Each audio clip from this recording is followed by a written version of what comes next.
Hello and welcome to Indus News live from Islamabad. I'm Meher Sher and these are the headlines.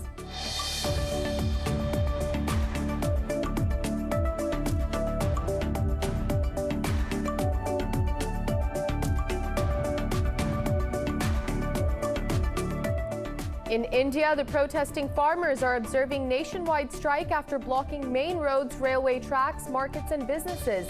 The strike marks 4 months of farmers' agitation against the BJP government's 3 controversial farm laws. Opposition leader Rahul Gandhi has also announced to support the farmers' Bharat Bandh protests.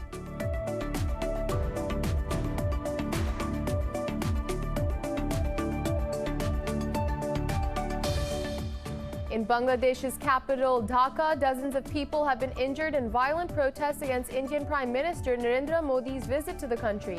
A protesting leader said clashes erupted after police used rubber bullets and tear gas on the peaceful student protest. The protesters criticized Modi's anti-Muslim policies and called him the butcher of Gujarat.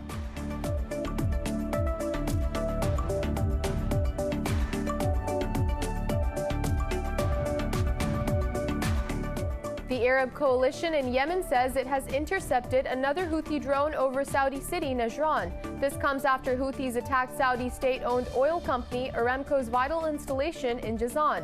The coalition said it has also destroyed 9 explosives-laden drones fired towards different Saudi cities by Houthis.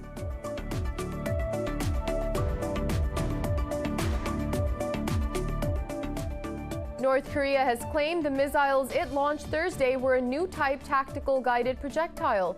Pyongyang state media said the weapon system's warhead weight has been improved to 2.5 tons. Meanwhile, U.S. President Joe Biden has warned Pyongyang of consequences if it escalates matters.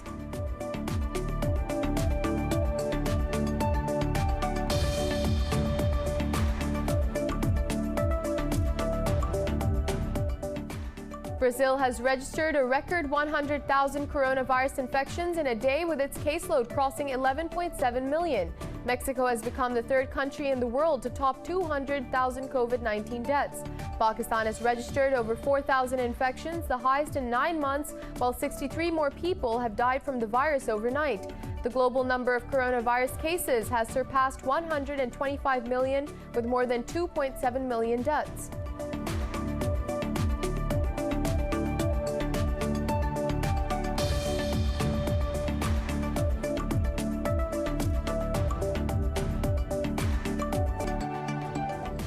Well, those were the headlines. More news in detail after a short break. Stay with us.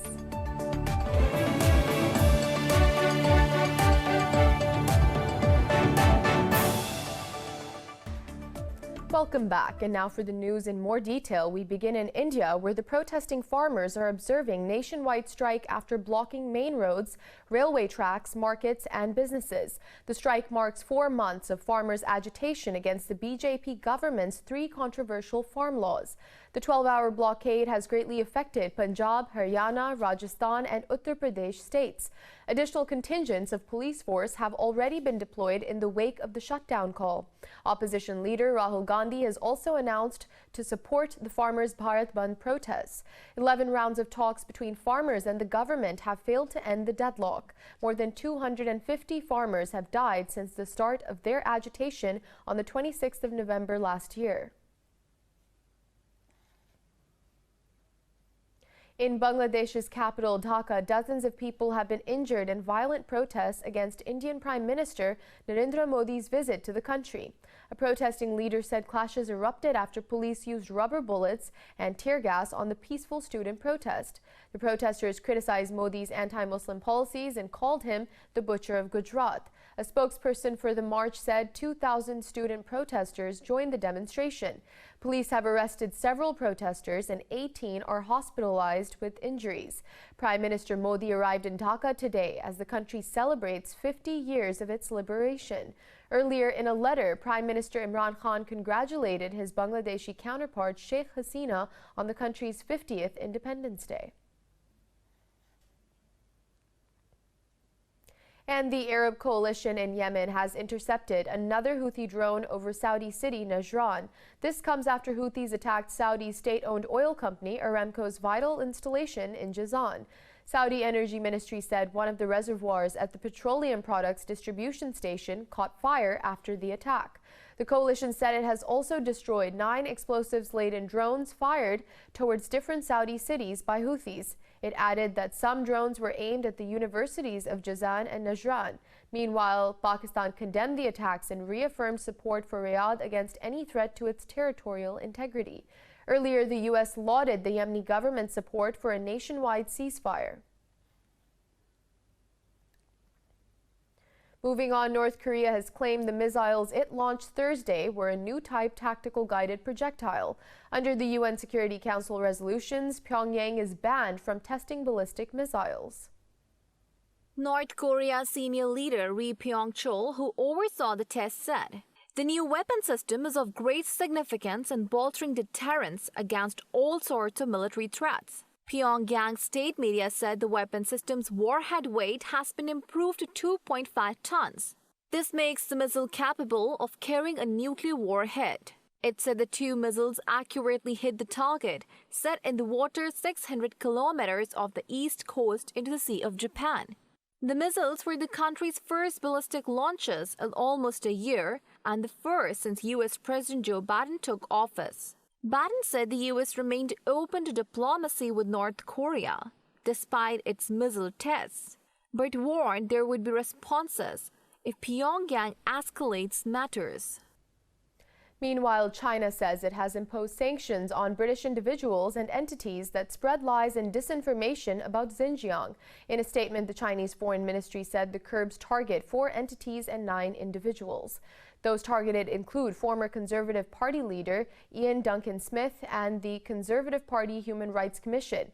These individuals and their family members are banned from entering Chinese territory or doing business with Chinese citizens and institutions. Beijing warned London of more of such measures if it chooses to go further down the wrong path. The move follows a coordinated set of sanctions imposed by the U.S., the EU, UK, and Canada against China.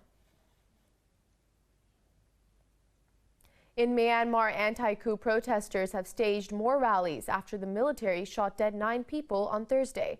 According to an advocacy group, 320 people have been killed since the military seized power on the 1st of February. In Mandalay, protesters marched in front of a civil disobedience movement banner in the morning. Candlelit protests took place overnight in the Mandalay and Sagaing regions, as well as in the Karen and Chin states. This comes a day after the U.S. and the UK imposed sanctions on conglomerates controlled by the military. Meanwhile, the World Bank has warned the country's economy could slump 10% this year due to the turmoil. And Germany has extended its mission in Afghanistan as part of a NATO mission until January 31st, 2022. Lawmakers approved a new mandate which allows the German military to keep up to 1,300 troops in the country. The extension goes beyond an April 30th deadline that the U.S. agreed with the Taliban for the withdrawal of forces. The new U.S. government is still reviewing the agreement, so it is not yet clear how long NATO troops will stay. The German government was warned that a premature withdrawal of NATO troops could jeopardize peace talks. It added that NATO troops would need to prepare for Taliban violence if they stay beyond April. Moving on, Brazil has registered a record 100,000 COVID-19 infections in a day, with the caseload crossing 11.7 million. Mexico has become the 3rd country in the world to top 200,000 deaths from the virus. Globally, the virus has claimed more than 2.7 million lives and infected 125 million people. More details on the pandemic in this report. The second spring surge of the coronavirus pandemic has taken the world by storm. Even though the U.S. claims to be running a smooth and effective inoculation drive, cases in the country continue to swell. President Joe Biden says he will double his vaccination goal to 20 million shots during the first 100 days of his administration. The U.S. has also announced $15 million in coronavirus aid to Palestine, a sharp reversal in policy from the Trump administration. In Canada, Moderna has delayed 500,000 vaccine doses due to a backlog in the quality assurance process. The Brazilian variant is now battering Latin America as nations witness the deadliest spikes in cases. A sampling taken throughout Lima showed that the main variant today in Lima, at almost 40%, is Brazilian variant, We identified it in Loreto. We identified it in other places also. Weeks ago, we identified just one case of this variant in Lima that was controlled, but now we have from the sampling 40% of the cases produced by the Brazilian variant. In Europe, the third wave of infections is now raging, with the B.1.1.7 variant dominating new infections. French authorities have announced to put 3 additional regions under tightened restrictions for 4 weeks. EU leadership has agreed to step up the production of vaccines in Europe amid a vaccine export row with the UK. The bloc's chief has called on AstraZeneca to catch up on its promised deliveries to the EU before exporting doses elsewhere. We have to and want to explain to our European citizens that they get their fair share. And therefore, the second principle is that companies have to honor their contract to the European Union before they export to other regions in the world. And this is, of course, the case with AstraZeneca. In Asia, COVID-19 is once again ravaging India, infecting a whopping 100,000 people over the past 6 days. South Korea has again extended social distancing rules for 2 weeks as daily new cases hit a 1-month high. Meanwhile, Pakistan has recorded the highest rise in new coronavirus cases in a single day since July 2020. The health ministry reported more than 4,000 infections in the past 24 hours. The new cases take the national positivity ratio to 10.3%. Officials say 63 more people lost their lives overnight. The death toll is approaching 14,100. Nationwide, more than 645,000 people have been infected during the pandemic, of which some 591,000 people have recovered. The ministry says more than 2,700 people are in a critical condition across the country. And in India, 10 people have died in a fire that engulfed a mall housing a hospital treating coronavirus patients in Mumbai city. Officials said more than 70 patients with COVID-19 infections have also been evacuated. Authorities say the rescue operation is still underway and the cause of the fire is being investigated. It isn't yet clear if any of the victims were COVID-19 patients. More stories after a short break. Stay with us.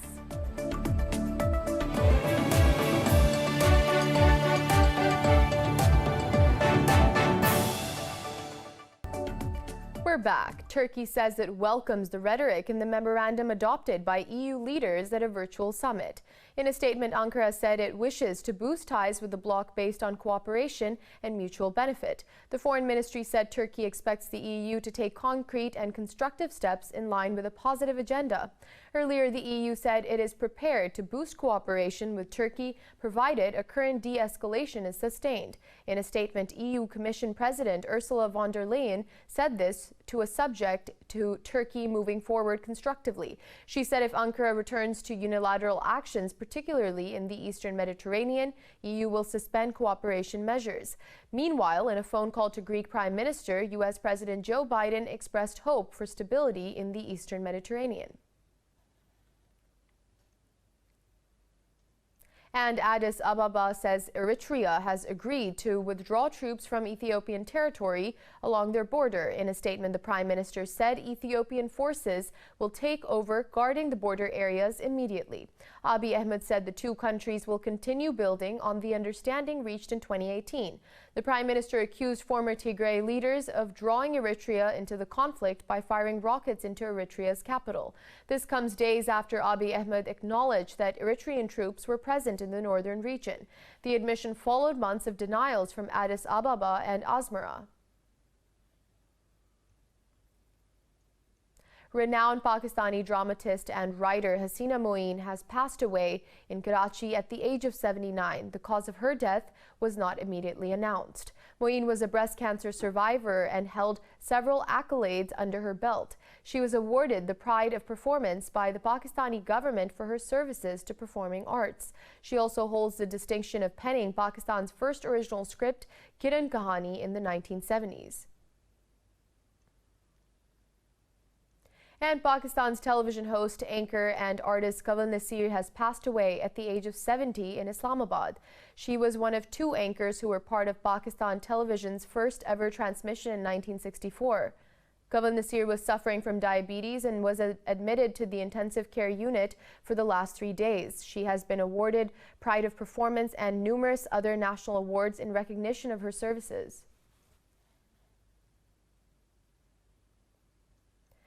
In the U.S., at least 5 people have died as several powerful tornadoes tore through northern Alabama state. Emergency services say the twisters also left dozens of people injured and destroyed entire neighborhoods. They said the tornadoes downed trees and power lines, leaving tens of thousands of people without power. Authorities remain unsure of the full extent of damage as the severe weather inhibits search and research efforts. Authorities have warned that a large severe weather cell will continue battering Alabama with high-velocity winds, hail, and tornadoes. And African elephants living in forests and savannas are increasingly threatened with extinction. They are on a red list of species in trouble, prompting conservationists to call for an urgent end to poaching. More details in this report. A new assessment by the International Union for Conservation of Nature underscores persistent pressures faced by the 2 species of elephants in Africa. In a survey, the Swiss-based body raised alarm over the possible extinction due to rising ivory hunting. These results are due to decline in numbers that have been observed over several decades, with forest elephant declining by 86%. Over a period of 31 years, and savanna elephants declining by 60% over a period of 50 years. Loss of habitat has also become an increasing threat. With regards to the land issues, land degradation, habitat loss, those ones are things that need more focus because it's a silent killer. It happens in a way that people don't realize. Despite the overall decline, some populations of forest elephants were rebounding due to successful conservation measures by Gabon and the Republic of Congo. And Bolivians marked the traditional Aymara festival of ALASITA, with the event getting a COVID twist. Locals snapped up tiny vaccines, little negative tests, and gels in hopes the Aymara gods get them through the pandemic. This report will tell you more. ALASITA, which means buy me in the Aymara language, sees people buying lucky charms related to their wishes for the year. A local artisan fair accompanies the festival in La Paz with stalls dealing in miniatures. The tradition establishes that people should purchase a miniature of the one thing they need the most during the coming year. Because of the pandemic, the ALASITA festival was delayed. Now we have all health measures in place, even with the echo course. We had adapted it with a face mask, antibacterial gel, so to disinfect it. Faith, like in all years with Ekeko, the god of abundance, to whom we ask of everything and to buy everything with a lot of faith. Those hoping for professional or educational success could buy mini certificates denoting various achievements and qualifications, whereas those wanting to marry can find mini rings or wedding certificates. Thanks to COVID-19 vaccines, many South Americans are hoping that the pandemic will soon be over. I asked for good health. I asked for the things that we all ask for: money, a house, other things. For us, the most important thing is our health and our loved ones, and for hopefully this pandemic to be just a bad memory. This year, many bought mini COVID vaccines in the hope that they are not far from getting vaccinated.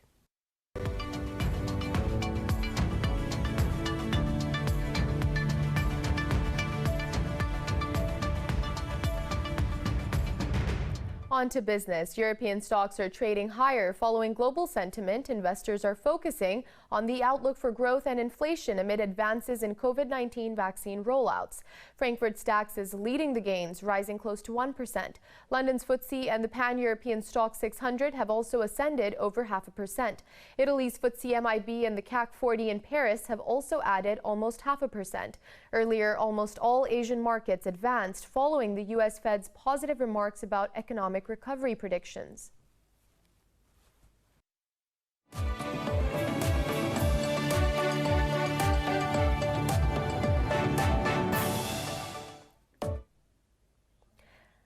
And this just in, Pakistan has conducted a successful flight test of Shaheen 1A surface-to-surface ballistic missile, having a range of 900 kilometers.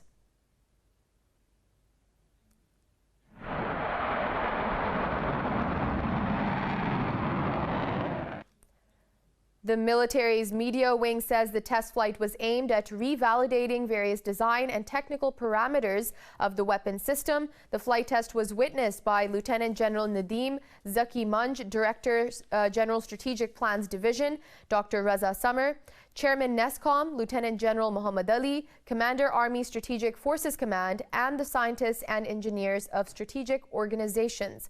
The Director General Strategic Plans Division congratulated scientists and engineers on the conduct of this successful test. He appreciated the technical prowess, dedication, and commitment of scientists and engineers who contributed wholeheartedly in making the missile launch successful. President, Prime Minister of Pakistan, Chairman Joint Chiefs of Staff Committee, and Services Chief have congratulated the scientists and engineers on the successful conduct of today's missile test.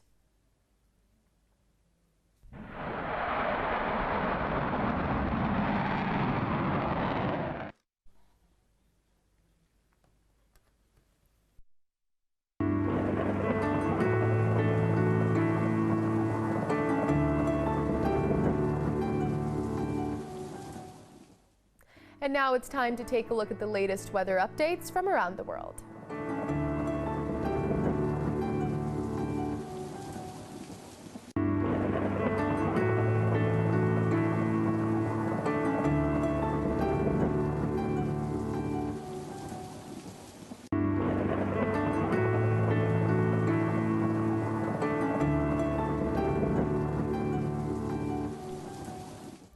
For the latest updates, you can follow us on social media at indus.news.